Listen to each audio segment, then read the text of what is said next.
Dito tayo sa taas, tol. Nandito, display lang po pala yun nandun. So, nandito talaga yung strip.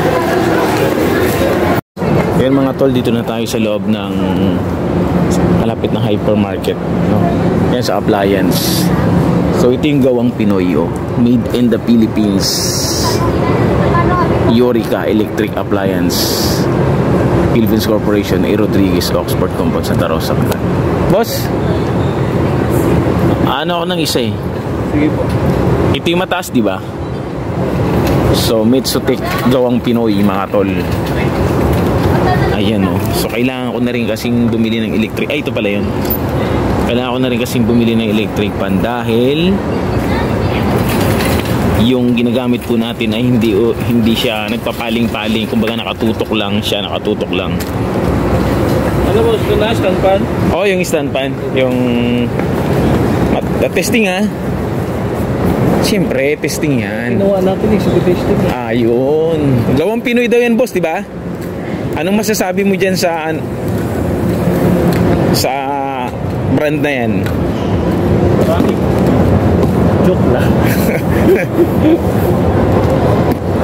Yung Mitsubishi. Philippine brand naman. Hindi, yung may Mitsubishi doon. Magkano yun? Mitsubishi yun? Mitsubishi ba yung Hanabishi pala? Mitsubishi sasakyan. 1699. Ha? 1699. 1699? 1,600? Ito na. Paggawang Pinoy, matibay. Naniniwala ka doon, kuya, paggawang Pinoy, matibay? Pero suportahan natin yan. Mitsutech. Kasi pag nasira yan, nandito lang mga mga equipment. Yan ang pinaka-testingin. Siyempre, kung umiikot.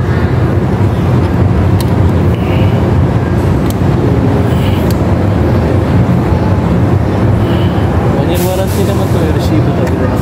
Sige. Kaya lang pagbuo niya. Madali lang pagbuo niyan? Madali lang. Bak lang, hindi marunong magbuo. Anong yan? Anong gamit lang na tornilyo ba? Ito na sir, Philips ko lang. Ito lang, dito lang. Philip lang? Oo, yun lang. May kasamang Philip, wala? Wala. Wala na? Sige. Kaya ko na siguro yan. Okay. Dito na kami ni kuya. Shout out. Sa counter, pila-pila pa.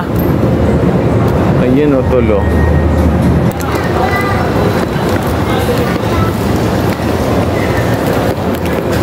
Dito palang bayaran. Pambira. Electric pan. Electric pan yan. 03. Okay na. Ito yung pag sa warranty, di ba? Ito yung itatabi. So, picturean ko na lang. Pinatong lang.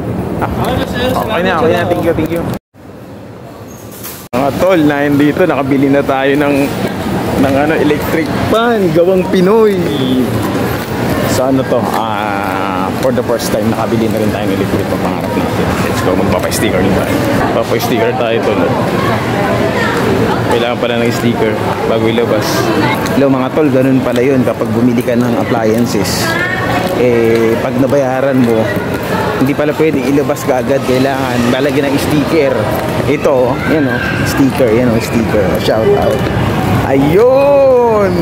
Pamisa-misa lang kasi tayo bumibili. Hindi natin alam ito eh. Sabi ko nga sa inyo, first time kong bumili. Pangarap natin electric pan na pumapaling-paling ba. Wala na, uwian na yung mga tao dito sa SM. Pag patak ng 9:30 hindi na nagpapapasok. Tapos lahat na nasa loob, yun, palabas na sila hanggang alas 11. Yan ang update dito. Nag-aayos na yung mga tao dito, kanya-kanya ng labasan. Ang importante, nakabili tayo ng electric pan at warranty po nito is 1 year. Let's go.